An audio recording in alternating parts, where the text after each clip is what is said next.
Now, somebody wanted to know how to do oak leaves. So I'll just give a little demonstration of a very quick way. So if we get the leaves, they're going to grow like a plant, of course, as we know. So I always use these movements and these movements like so, you see. So you get this flow going. So one will come underneath another one or over the top of another one. So I'm doing this rhythm, you see, like we do with the scrolls. This is just for this design, if you want it. So I will put another leaf coming down here. So you can make them larger or smaller. They come underneath one another. And they come over here from the back again. Here. So this is the rough shape, shall we say, to give you the movement. And then how do you feel the spaces? See, most of the people I see doing an oak leaf, which is in a natural way. I sometimes use a little bit of artistic license. I will start here, you see. So it's got to grow off of a twig. So the twig or whatever comes under here, the little branch. So I will use this just as a movement, as like we would do with scroll work. And now I will do the filling in of this. My oak leaves are slightly different to some other oaks. There are a variety of oaks, the quercus, American oak, and various names for oaks. And on occasions I will put a little dent in them. It makes them look slightly like a hawthorn, but it's artistic license and it makes a better effect, I think. You can contradict me, of course. Anybody can contradict. There we are. So we're getting this shape here because we get the round in here. And I used to look at the oak leaves on the trees just down the road from where we are. So here we have this shape. Now we've got one growing underneath, and of course we've got this twig coming here. Doesn't matter. It's just to give you an indication of what can happen in the background. A lot of people have a tendency to ignore the background and just concentrate on their oak leaves and smother the whole area with oak leaves, but don't leave any spaces for actual design. You can, yes, of course you can. Look at an oak tree, it is smothered, but the leaves go over the top and under, and little birds and insects have got to fly through, you see, so you must think of nature. So there's one here, you see, like that, and another one here. So that's a small one, that's a large one. They do vary, and all nature does, younger leaves and older leaves. And we have this, you see, so I'm working here like so. I could bring it down in here and move it around like this way. I'm doing this in pencil, of course, and it's just a demonstration. I've got nothing in mind, but this is how you will work out a design. It's not always right at the first time, you see. So it's coming up and it's getting smaller as it comes to the tip. And see, these are flat on, as though you're looking at them square on. You do have slight overlaps and things like that. Now, in between these spaces, what do we do? Now, an oak tree has it produces seeds for the future. So here comes an acorn, you see. Now, an acorn will be egg-shaped, oval-shaped. It's got to grow, so it has a little stem.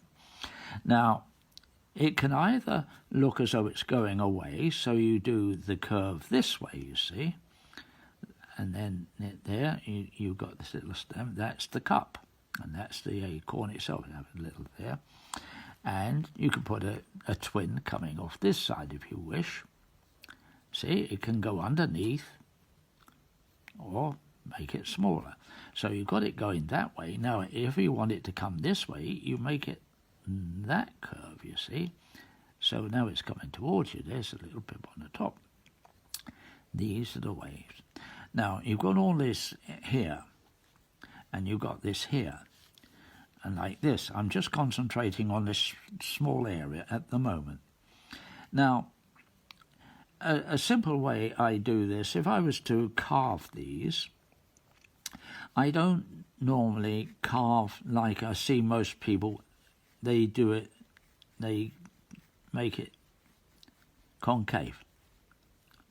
So they scoop out this here. It's a natural leaf. It looks a natural leaf, but it doesn't always appeal to me as carving itself. So what I do is I normally trim all the way around the edges. This is for carving, but I leave this cameo, which means raised. Here, see? So this is raised. And if you look at most of my things, they are more sculptural in this way. So it's coming up instead of becoming convex, it's concave. They're concave, rather. Mine's convex. See? And then you have this coming through here. All right? And so now, a simple way of doing it, of course, if you've got a pen, and of course it can be larger. It takes time if you've got a smaller pen. So in between here, if I was to do my outlining, I think I need a larger pen for this, if I can find one. That's just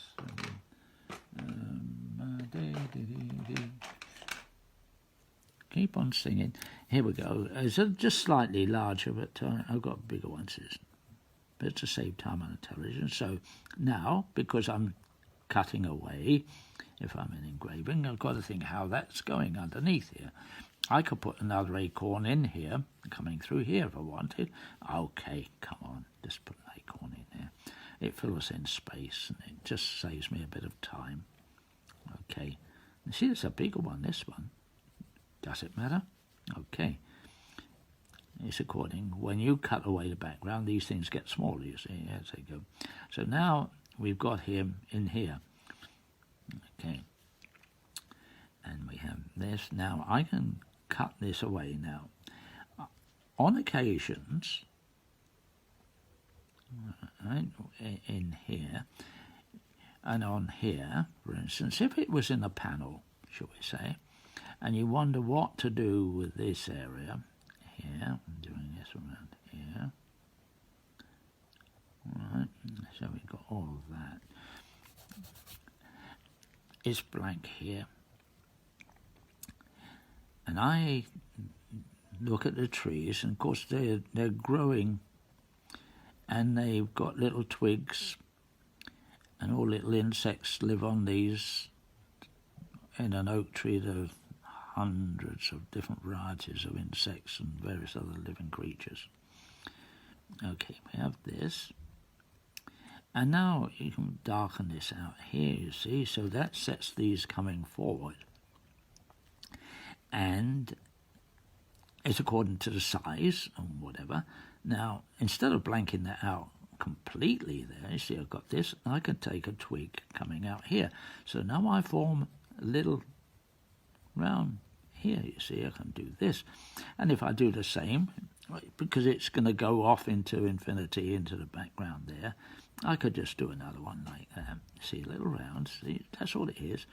I do a little round again like that. So now you've got the twigs, and you can vary them coming around here and make these here.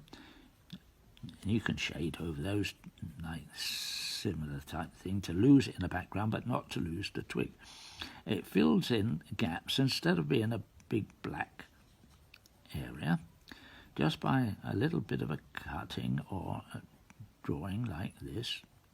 You can get all these movements going through, you see, like this, and you just do that because with a pen and a background like that, just by doing these little circular movements like so, see how a little twig comes out here like this. And so that's how the movement of this will go. I don't know how long this video will last. It's just an exercise because somebody asked me how to do it. And that's how we will form these leaves, you see. So it's got to come under here, and you can shade underneath here. We have the veins that come through here, and they will come through in various ways, like so, you see. So I'll now form this leaf like this. You see, I don't normally just do one great leaf coming out here. You see, I like to put these little indentations in. Just does a little bit more, shall we say, it creates an interest. Some botanist or some clever clogs will contradict you and say that's not the type of oak it should be. But we're appealing to the viewer. You see, I'm just doing this now, just to fill in. And now I've got this here, because you've got an old gnarled oak, it could be growing for hundreds of years. And then we have this, you see it comes like this, and you can take this in. And that's how another one, because it's going to grow out, and underneath here it's going to go. But of course I said we put this in a panel like this, and we would just do another one around here, just to see how it can go. You're darkening the background as you're going. It's not doing a lot of work. You see, that's how it, and it looks more complex than it is really. So it's just by practicing these, and then of course if it goes underneath you have to do some kind of shading here to give it this effect coming underneath, you see. So you either cut it, but you don't lose it, and you can put various bark on it, little bits of movement like this. As again, as we keep on mentioning, it's the size that matters, and if it's so small there's no need to put all the detail in. If you're using a microscope and your viewer has got exceptional eyesight, so when he peruses it he will see with eagle eyes all these little details. But it's not necessary you can overdo your engraving or your drawing by being a bit too clever and smothering it with this, you see. So now you've got to think where the lights and the shades are coming in. As I mentioned before, this is a rough sketch. It's a rough sketch. So it's to give you some idea. I can do better ones than this later on. But it's, if I get any response for doing better ones, you see, I'm pushing the leaf out now by doing this and whatever here. And all right, look, this all you do is you just get this movement here, acorns or whatever it is. You can have another one going that side, and rough sketch, of course, and then this is how you do it. And you've got a little clutch there, you see, of acorns. Of course, in there they have little movements like this. I don't know if you ever pick them up in the woods and have a look at them, but that's what it comes like this. So, and while you're doing it, you fantasize on little